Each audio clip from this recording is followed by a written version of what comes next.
আপনারা দেখছেন দৈনিক আজকের নয়া বাংলা টিভি। আমাদের সাথে থাকুন। নববর্ষ উপলক্ষে সবাইকে আজকে বই উপহার দেওয়া হবে।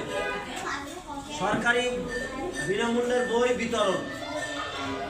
বাংলাদেশে নববর্ষ উপলক্ষে সবাইকে আজকে বই উপহার দেওয়া হবে। সরকারি বিনামূল্যের বই বিতরণ।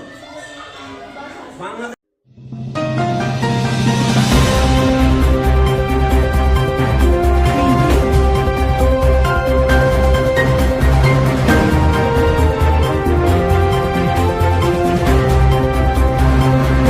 আমাদের সাথে থাকার জন্য আপনাদেরকে ধন্যবাদ।